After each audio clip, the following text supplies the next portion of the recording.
France's most wanted woman may have escaped the country. It's believed Hayat Boumediene, the girlfriend of one of the dead gunmen, is already in Syria. One hostage who escaped with his life describes his time with the terrorist brothers. And here, union outrage at Tory plans to make public sector strikes more difficult.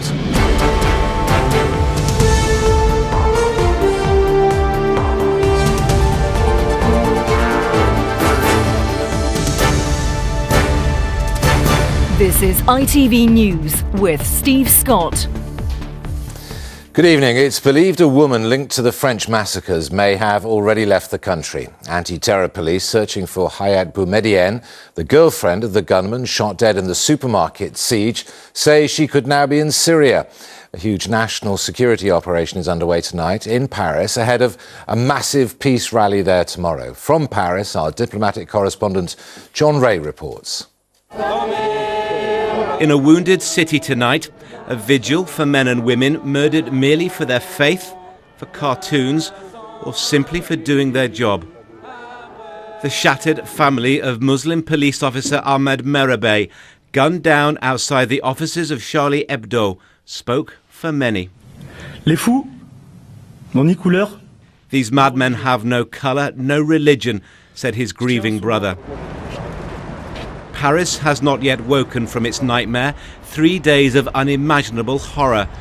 Today, bullets still lay on the pavement close to the Jewish supermarket where the second siege ended in such violence.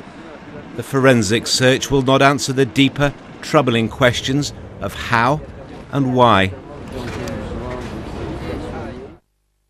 The dead here have been named: Philippe Braham, a teacher in his 40s, Yoav Hatab, just 21, and 22-year-old Johan Cohen. A fourth victim, Francois Michel Sada, was in his 60s. The climax was as bloody as its beginnings. Police stormed the store when the gunman inside had paused to pray.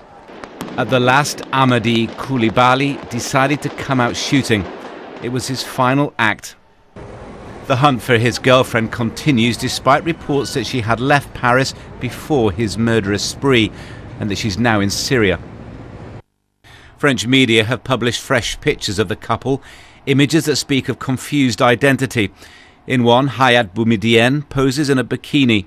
In another, she wears a niqab and holds a crossbow pointed directly at the camera. The police dare not relax their guard, and this city has barely begun to breathe again. The sense of crisis is still profound. So too the feelings of anger, grief and fear. In the shop next door to the kosher supermarket, this man's wife had been trapped for 2 hours. She's still be terrified. She's still terrified, but our security, Jewish people in France, is still terrified for our children. Several hundred thousands march through French cities today. Tomorrow, 1 million are predicted to fill the streets of Paris, a display of unity that will be tested to the full in the days and weeks ahead. John Ray, ITV News, Paris. A hostage who was held at gunpoint by the Charlie Hebdo killers has spoken about his terrifying experience. Michel Catalano, who was released unharmed, also explained how he helped hide a colleague from the gunmen. From Damartin, Emma Murphy reports. The forensic work is complete. The police cordons are gone, but the battle has left its scars. The scorch marks from explosions, bullet holes from the gunfight between the police and the Kouachi brothers. This is where their battle ended, in a nondescript office on the outskirts of Paris, which is now almost totally destroyed. And yet, incredibly, one man did survive the siege and the onslaught. The information he was able to text to police from inside the building allowed them to prepare their assault. Lilian Lepere hid in a bathroom cupboard as the terrorists took over his office. He stayed there for 8 hours, briefing on what the brothers were doing. He had time to hide because of the quick thinking of this man, Michel Catalano, his boss. They came to the door and I saw a Kalashnikov and rocket launcher. I understood immediately. I told my colleague Lilian to hide, but I knew it was too late for me to do that. I went towards them and I said to myself, maybe this is it. For over an hour he was in the building with them, trying to keep himself and them calm, insisting he was the only one there. He made them drinks, tended to injuries, and eventually they let him go. Allez-y. Et là, je me suis retourné, j'ai marché et... They said go, leave. As I left, I thought, do I tell them that Lilian was there or not? I didn't know what to do. It was so difficult. I left the building and told the police. Lilian Lepere is now recovering at his home in Demartin. His father today praised the police for their work, as the family, like the rest of France, try to make sense of the turmoil they are now caught up in. It was revealed today that the security services stopped monitoring the brothers in July last year. They said they posed only a low threat to society. The events of the last 4 days have exposed what a flawed assessment that was. Emma Murphy, ITV News, Martin.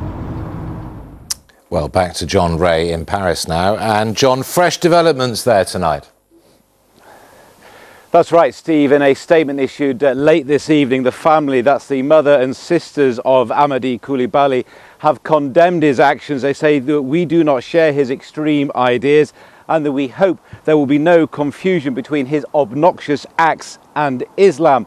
Unfortunately, and despite that peace unity rally tomorrow in the heightened atmosphere of tension here in Paris, that is precisely what some people will be doing, and that makes these very dangerous moments for France. John Ray in Paris, thank you very much. Trade unions today denounced Conservative plans to make it harder for public sector workers to strike. Under the proposals, at least 40% of all union members eligible to vote must back industrial action before it goes ahead. Our political correspondent, Emily Morgan, has more.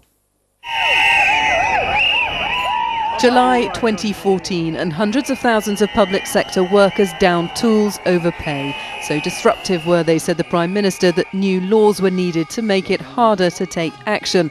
And so today, a former member of the Miners' Union declared not war on the unions, but tough love. We're not saying that there should not be strikes. Some places do say in the public sector there can't be strikes.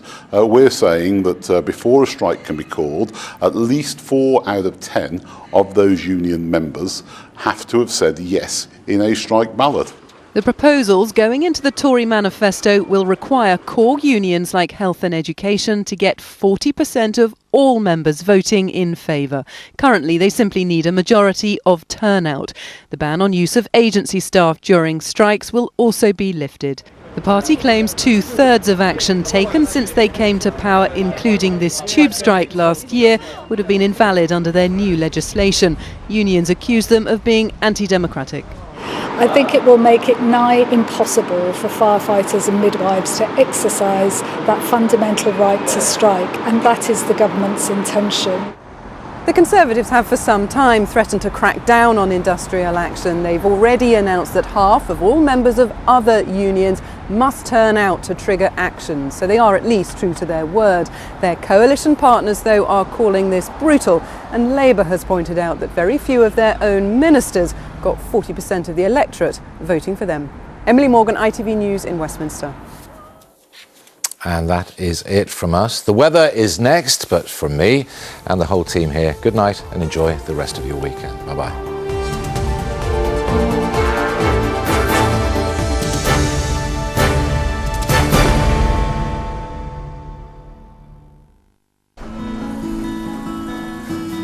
A warm outlook. Worcester Bosch sponsors ITV National Weather. Hello, it will be staying windy overnight. We're also going to have the continuation of more showers coming in across northern and western areas, and up over the high ground it will be falling as sleet or snow, perhaps even at some lower levels across the far north in Scotland in particular. And with tumbling temperatures, that brings in the risk of some icy stretches, so do go carefully if you are going to be driving through the early hours or first thing tomorrow morning. So tomorrow itself, a dry and bright start across much of England and Wales, but the showers continue up across the north, and by the afternoon time it will be more persistent persistent outbreaks of rain that we'll be seeing across parts of Scotland and Northern Ireland. Still wintry up over the high ground. Temperature-wise, we're looking at highs of between 4 and 7 degrees Celsius, but feeling quite raw in that strong wind. Have a good night. See you tomorrow. A warm outlook. Worcester Bosch sponsors ITV National Weather.